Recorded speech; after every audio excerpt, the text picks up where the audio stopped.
आप सभी जानते हैं कि भारत का सबसे बड़ा मरुस्थल कौन सा है? थार का मरुस्थल। आइए आज आपको थार के मरुस्थल के बारे में कुछ इंटरेस्टिंग फैक्ट्स बताते हैं। थार का मरुस्थल क्षेत्रफल की दृष्टि से विश्व का 17वां सबसे बड़ा मरुस्थल है, जिसका विस्तार भारत और पाकिस्तान में है। चलो ये बात तो आप सब जानते ही होंगे ज्यादातर, लेकिन क्या आपको पता है कि इस थार के मरुस्थल के पहले इस जगह पर सागर हुआ करता था? जी हाँ, सच सुना आपने। थार का मरुस्थल पहले टेथिस सागर के नाम से जाना जाता था और आज का मरुस्थल पूर्व के टेथिस सागर का अवशेष है। आइए इसके प्रमाण डिस्कस कर लेते हैं। पश्चिम राजस्थान में खारे पानी की झीलें पाई जाती है क्योंकि यहाँ पर माइक्रोसिस्ट चट्टानें मिलती है जो कि प्राचीन समुद्र में पाई जाती थी। इन चट्टानों में मैग्नीशियम, पोटेशियम, ब्रोमियम और कैल्शियम आदि तत्व पाए जाते हैं। ये तत्व जल के संपर्क में आकर जल उत्प्लावन विधि द्वारा तैरकर ऊपरी भाग में आ जाते हैं, जिसके कारण मृदा की लवणता यानी कि सैलिनिटी बढ़ जाती है और ये झील का पानी सॉल्टी हो जाता है।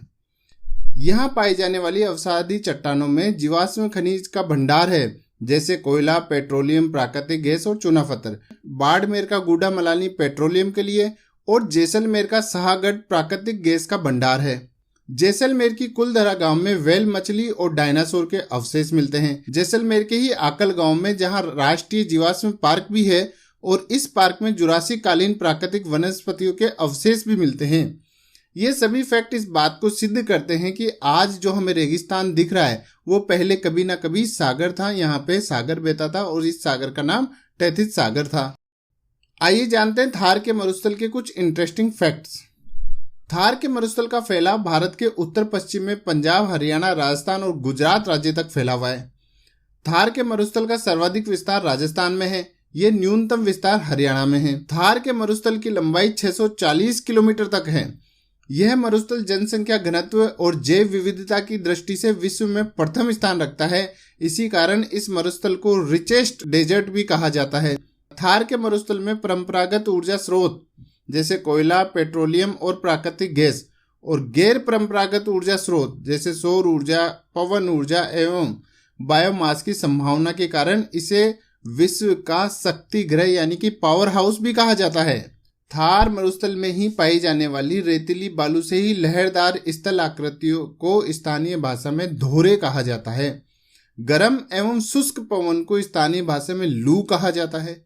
मावट एक बड़ी इंटरेस्टिंग चीज है, आइए समझते हैं। थार के मरुस्थल में शीत ऋतु में यानी कि सर्दी के समय में भूमध्य सागरीय पश्चिम विक्षोभ के कारण होने वाली वर्षा को मावट कहते हैं।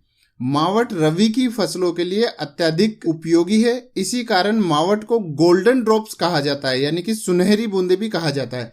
हालांकि थार के मरुस्थल में 50 सेंटीमीटर से भी कम वर्षा होती है। जैसलमेर से मोहनगढ़ तक 64 किलोमीटर तक एक भूगर्भीय जल पट्टी है जिसे लाठी सीरीज कहते हैं। लाठी सीरीज में उपस्थित चांदन नलकूप से आसपास के एरिया में पानी की आपूर्ति की जाती है। इसलिए चांदन नलकूप को थार का गड़ा यानी कि ट्रेजर भी बोलते हैं। ऐसा माना जाता है कि अभी भी थार के मरुस्थल के नीचे सरस्वती नदी बहती है जो कि लुप्त हो चुकी है। यहाँ के लोग कम रिसोर्सेज में कैसे जिया जाता है, जल प्रबंधन कैसे किया जाता है, धन प्रबंधन कैसे किया जाता है, ये बहुत अच्छी तरह समझते हैं।